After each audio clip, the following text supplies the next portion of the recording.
Hey traders, TG Watkins here. It's May 17th and I'm recording this. It's a little bit later in the weekend, but I just got back from the Dallas Money Show.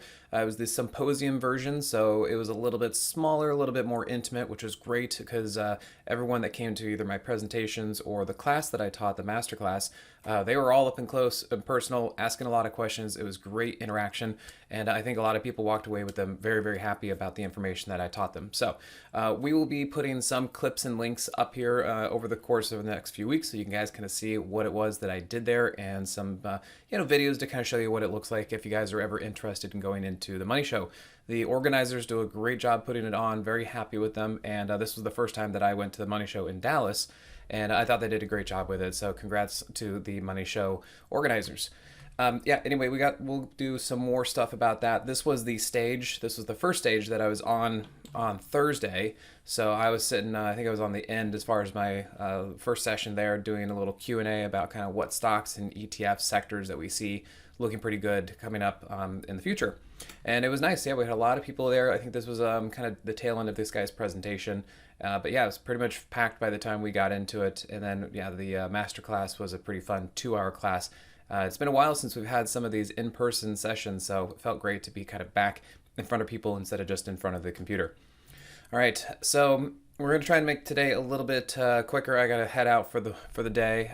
We've got a friend's kid's graduation party. So anyway, remember to hit that like and subscribe button. That way you guys get more notifications for whenever I make videos, and this is for educational purposes only. So rates and CPI, this is something that we are going to be talking about coming up. We know that CPI was hot, so was PPI, and it was, I heard it was like 40% of it was due to energy, oil prices being up. This is also, people are talking about how this is starting to box the Fed in, the new Fed, we got Warsh in there. And the market, according to Tom Lee, will test the Fed at some point. Now, I don't necessarily know what this looks like or when, but we just had a 10% correction. So I kind of feel like, and Warsh is brand new, I kind of feel like if we're going to be testing the Fed, or the market's going to be testing the Fed, maybe that's going to be a little bit down the road because, well, we just made all new all-time highs and had a really, really big run, and I would like to think that we've got some more momentum behind us before this all comes, crashing back down. Plus, as I said, we had a 10% correction. That's a good reset, and we'll see how this kind of goes. We do know the market is getting overbought. It's getting very extended, and so the real question is, what is this going to look like? Especially since we have, persistently high oil prices, and now we have interest rates also moving up. And then, what's the Fed going to do about interest rates? The other thing that we're talking about, so semiconductors basically lifted the market. I've seen some stats out there that said it was 8 or 10 companies that mostly lifted the market on this last run. I think we know what the big names are that did that. And so really the question is, if these semiconductors start coming down, because again, they're overbought, and 33 or 35% of the S&P is now tech and semiconductors.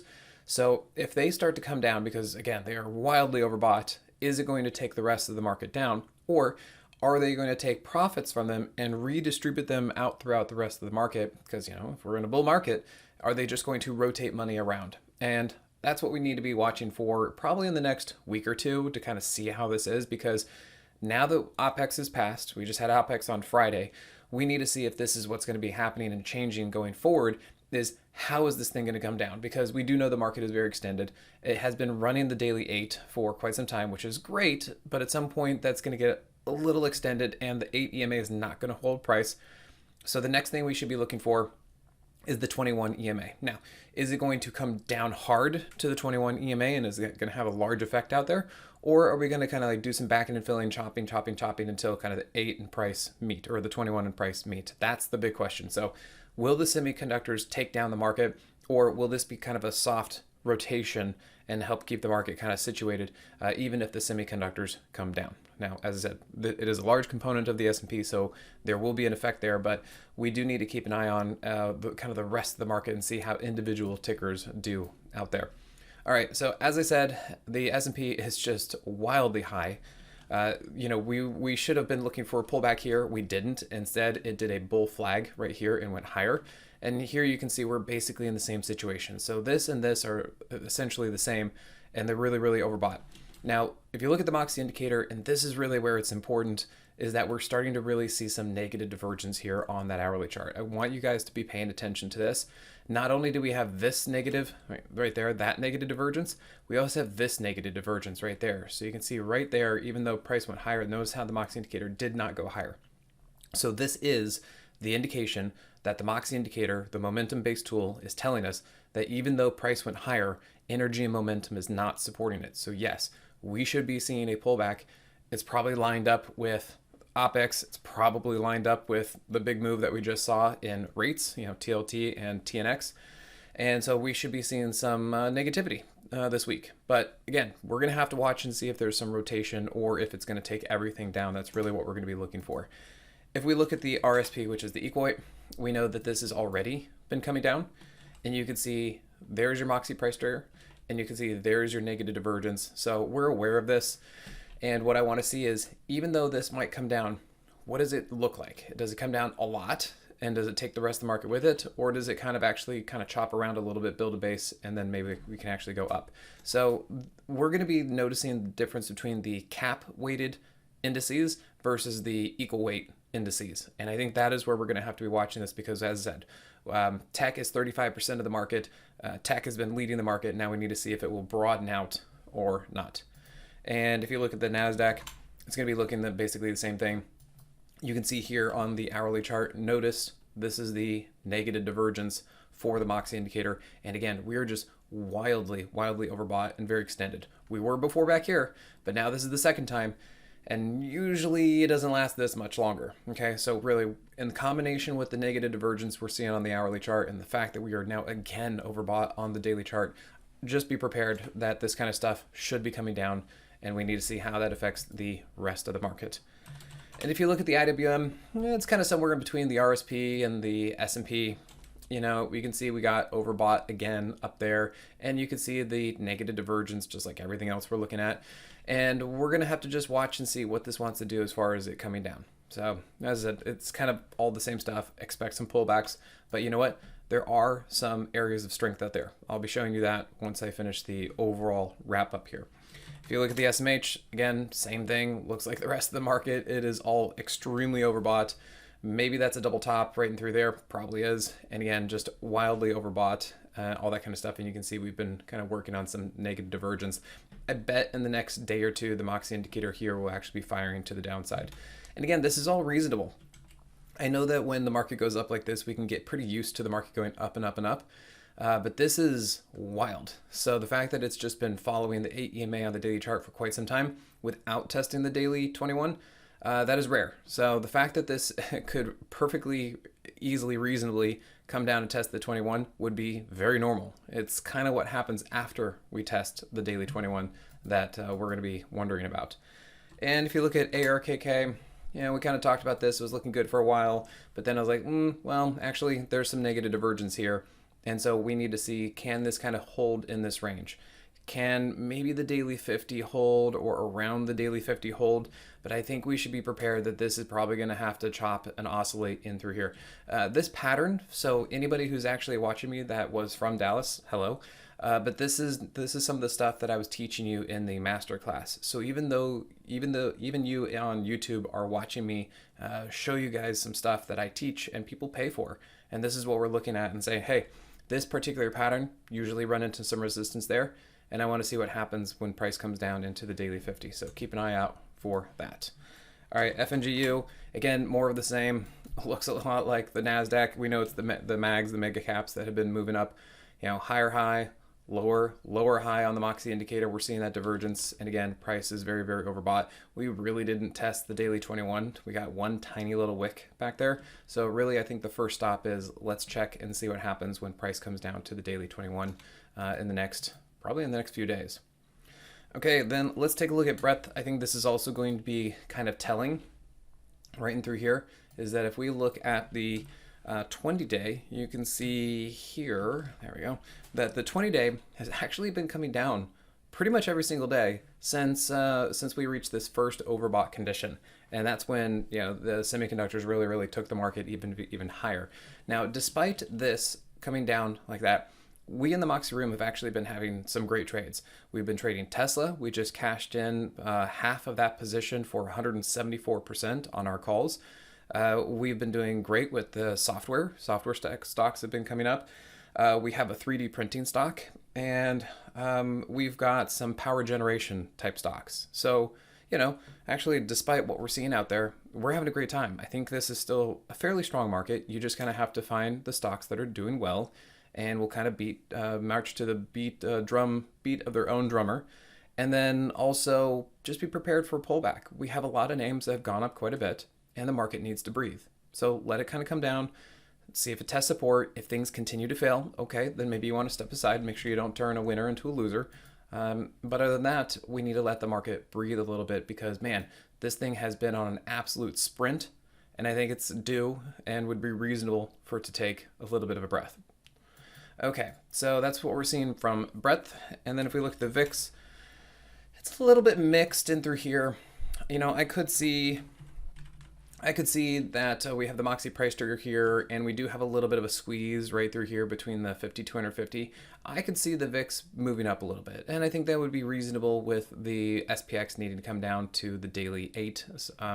But also at the same time, we are still in a downtrend. So even if this thing pops, that would still be up into resistance, and it could actually just be the kind of pop that we need in order to get price coming back down. Like, we could see a similar pop here, and we could see a similar pop here, just that now maybe it would happen on the daily chart. So I think the VIX is probably going to come up. Again, we should be expecting the market to come down, but then I want to see what happens once it actually pops. So if you want to do something about that, yeah, I would be looking for VIX and the UVIX to the upside, and market coming down a little bit. But let's see what happens after that with the kind of the pop, and then maybe we can get a little bit of a fade from the higher elevations on the VIX. Okay, now let's look at software real quick. I'll show you just a couple names.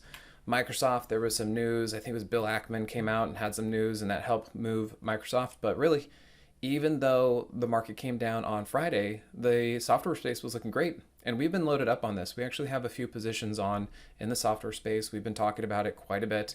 And this has been a great pullback into the daily 50 for Microsoft. I have been telling my subscribers and anybody out there, I said, this is probably a really, really good opportunity to buy Microsoft cheap and on a discount. So far, the technicals are lining up perfectly for what we've been looking at.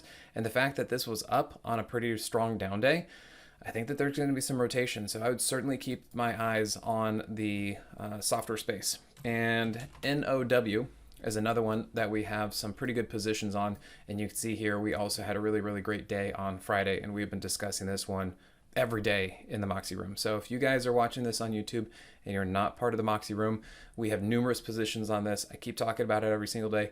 And we have been walking our traders into this kind of position. And so, you know what? This helped kind of hedge the portfolio on Friday. If other things were coming down, this was looking great. And I'll just show you one more thing. BLDP. I was giving my presentation at the Dallas Money Show, so I didn't actually see how the end of the day closed, but I came and looked at this. Hey, we're in this name. That was a pretty nice pop. So that kind of helped the portfolio too. So we're doing pretty well out there, even though the market was starting to come down. And that's what I'm saying is watch for some rotation and just see. As long as this whole market doesn't fall apart, I still think there's plenty of strength out there. You just have to find out what it is. Okay, housing. Now, this would be NAIL, which is the leverage ETF, and XHB for the home builders. And you know what? I've been wanting to be pretty optimistic about this. I thought that housing was going to do pretty well and, all that kind of stuff. And I've seen a lot of volume come into this. And we know Trump's been kind of talking about it. And it really had a big move a while ago. But ever since then, it's really just kind of been bouncing into downtrend. So the last trade that we took was from here to here, which, let's see, that was about 42%. And we took profits. We took half off on that. And then because this thing kept coming down, I was trying to hold on to this for just a little bit to see if maybe this double bottom was going to work in through here. And you know what, it just wasn't working. And then interest rates are coming up. And so I took the last little piece off for just a small loss in through here, about 10% loss, compared to the 42% that we made on the other side. So I gave it all the breathing room I could. And we finally just said, look, I'm going to cut it. And I'm glad I did, because you can see it continues to come down. But yeah, so far it's had some really good moves. Like we've caught this move, we caught a little bit in this move, and then we caught this move. But at this point, it just kind of keeps rolling over. And Unless these interest rates change, there may not be something here as far as the home builders, which has been kind of surprising. Yeah, so we'll have to see how that kind of works out into the future. So there's nail and essentially XHB. Yeah, you can see that ever since it bounced up into that daily 50, it's been continuing to come down. I'll watch it. I'll see what happens. But man, if these interest rates keep going up, I think that's going to be putting some pressure on the home builders. Okay, then if we go over to the financials, I'll just do a quick little something here, XLF. We have also been discussing this inside of the Moxie room. This is another Moxie pattern that I talk about. You can see the X that I put here, basically saying I was very prepared to see something like XLF come down to right there, which it has. It doesn't matter how long it takes, but just that I was expecting it to do that. And, it hasn't really been coming down too much over the last few days, even though the market started coming down. So I want to look at this and see if this might actually kind of be like the software space, and maybe money will start rotating into this, because I want to see if this level actually starts to become support for the financials. If it does, great. This will be a nice place. We can see some strength. Maybe it can be some alternative places to get into. But if this fails this level, then that's okay too. What we're trying to do is look for this particular area and see what it's going to do here. So I don't have a strong opinion yet. I am still waiting. Like you can see, it is still clearly pulling back. If it continues to pull back, fine. Then there's no bullish trade for me. But if it actually holds, then it is the thing that I've been talking about, and we'll see if there are some opportunities out there on the long side. Going to kind of, if maybe money's rotating out of the semiconductors and some tech like that. Okay, guys? So that gives you a little bit of a game plan for what I'm looking at this coming week. And as I said, we've got some fun videos coming up with both the little recap of the money show, plus some other bigger picture outlook things that I'm going to be making for you. So remember to hit that subscribe button, and I'll see you guys next week.